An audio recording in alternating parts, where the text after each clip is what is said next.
Rebonjour les amis, excusez-moi, j'ai éclaté ma voix.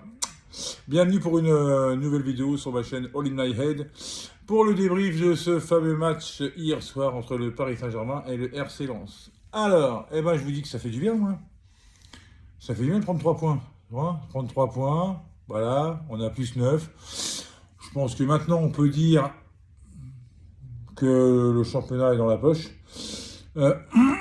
Pourtant, ça n'avait pas très bien commencé, hein. Les 15 par minute, ouh là là là là là là là là là là là là là là là là là là, c'était costaud, hein. Lens avait la maîtrise du jeu, nous on reculait, moi je regardais la télé, j'étais là, putain, ils vont pas encore nous faire une bourde, ils vont pas encore nous livrer une purge, alors que ce match-là, il est quasi, il est pas quasi décisif, mais c'était genre on perd, il revient à 3 points, et puis il nous colle au basque, quoi, tu vois. Donc je me suis dit, non, non, faut se ressaisir et tout. Donc, et puis jusqu'à cette faute, alors évidemment, ce carton rouge indiscutable, parce que là, le mec il découpe Hakimi, mais tu aurais pu lui mettre la jambe dans le plat, parce que vu au ralenti comment il le tacle, c'est assez sévère. Donc le carton rouge, il n'y a même pas de carton jaune, la carton rouge direct, net, indiscutable, c'est limpide. Alors après, forcément, le match se tourne puisqu'il se retrouve à 10. Lens prend un peu un coup au moral, hein, parce qu'ils se retrouvent à 10 et puis ils ont raté les occasions. Donnarumma sur sa ligne, il tente un ou deux arrêts déjà décisifs. Donc voilà, et après Paris se met à jouer. Alors quand Paris se met à jouer, alors c'est-à-dire qu'en fait de la 15e à la 45e minute, donc une demi-heure de rêve en fait, parce que Paris a planté 3 buts quasiment coup sur coup. Et puis, quel but! Parce que autant le premier d'Mbappé que le deuxième de Vitinha, que le troisième de Messi sur une talonnade magique d'Mbappé et en plus de son mauvais pied, absolument incroyable. Voilà pourquoi ce joueur est incomparable, hein, de toute façon. On aura beau parler d'Haaland, de tout ça, ok, Haaland, ok, très bien, mais Mbappé, ça reste au-dessus. En tout cas pour moi, en ce moment, c'est le meilleur joueur du monde. Le mec s'est marqué, il fait des passes incroyables, enfin il fait des trucs incroyables. Donc, forcément, à 11 contre 10, le match changeait de dimension. C'est sûr, ça changeait de côté. Paris mettait de l'envie, chargeait plus haut, pressait plus haut, pardon. Jouait mieux, beaucoup mieux. Même s'il y a des joueurs, j'ai assez nommé leur nom, mais bon, ils ont rien à foutre au Paris, genre Solaire. Alors là, catastrophique, mais catastrophique. Euh, Marquinhos, ça fait quelques bourdes, mais bon, ça allait à la défense, c'est un peu mieux. C'est un peu mieux. Donnarumma finit fort la saison, parce qu'il a fait quelques matchs assez incroyables quand même. Voilà, et pour le duo Mbappé-Messi. Alors moi, j'ai envie, quand je les vois comme ça, alors quand Paris joue comme ça pendant la demi-heure, là, qu'ils ont fait, mais pourquoi ils n'ont pas joué comme ça contre le Bayern? Ils jouent comme ça à la demi-heure, en match complet, parce qu'on va voir, on va y revenir en deuxième mi-temps.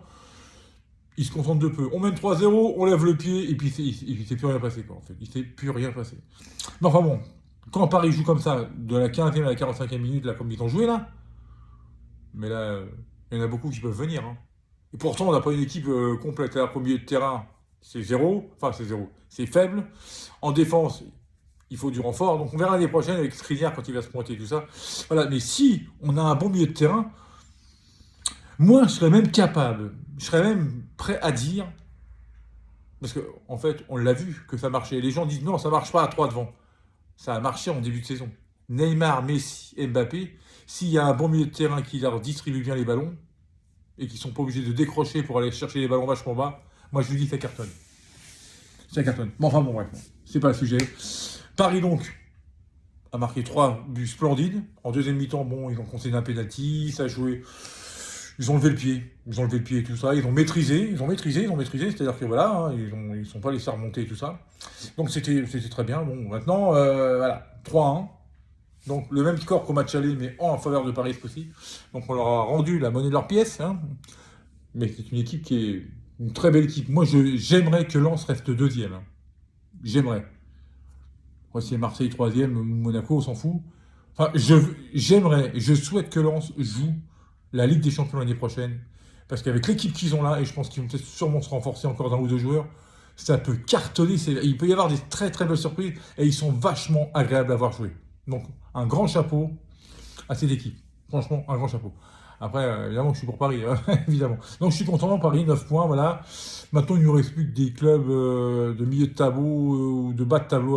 Donc normalement, ça devrait aller tout seul, hein. Clermont-Ferrand, Angers, Auxerre, voilà, pour ne citer que. Donc, que je respecte aussi, hein, mais bon, normalement, ça devrait être beaucoup plus facile que Lens, Lille, Nice et tout ça. Donc voilà ce qu'il y avait à dire. Mbappé qui marque de nouveau, donc c'était bien parce qu'il était quand même resté 3 matchs sans marquer et tout, donc je suis super content. Messi pareil. Bon, il a perdu pas mal de ballons, mais il a fait des super choses, et, il a fait quand même des super trucs. Efficace devant le but, Mbappé pareil, Vitinha, premier but. Ah, enfin un mec qui tire de loin, 25 mètres, boum. Bah voilà, faut faire. Voilà, j'espère que ça va continuer, que ça va lui filer des idées. Il faut frapper de loin. Pourquoi toujours frapper dans la surface? Non, non, non. En Angleterre, ça frappe de loin. En Allemagne, ça frappe de loin. En Espagne, ça frappe de loin. En Italie, ça frappe de loin. Il n'y a qu'en France. Non, non, non. Faut frapper de loin. Boum, boum, boum. Quand ça rentre, ça devrait donner des idées. Voilà, voilà. Sinon, on va attendre la prochaine journée maintenant, hein. Voilà, on va laisser le championnat se terminer tranquillement parce que maintenant il faut attendre l'année prochaine, hein, parce que la nouvelle Ligue des Champions, enfin la nouvelle saison de Ligue des Champions commence. Parce que là, Paris n'a plus que le championnat à jouer, donc et c'est quasi gagné, donc voilà, je pense qu'il faut finir tranquillement et penser à la saison prochaine. Voilà, cette semaine, il y a les matchs retour de Ligue des Champions avec un Chelsea Real et un Bayern Manchester City qui va, à mon avis, je pense que la demi-finale devrait être Real City. Je pense qu'ils vont gérer le match retour. Mais dans le football, vous savez, rappelez-vous 2017, Paris gagne 4-0 contre Barcelone, ils seront 600 en retour. Qui y croyait? Personne. Pourtant, ça a été fait. Donc, on n'est pas à l'abri de surprise, mais normalement, la logique est respectée, ça devrait donner ça. Sur ce, je vous souhaite une très bonne fin de journée, hein, à toutes et à tous, et je vous dis à la prochaine pour une nouvelle vidéo. Allez, salut, salut!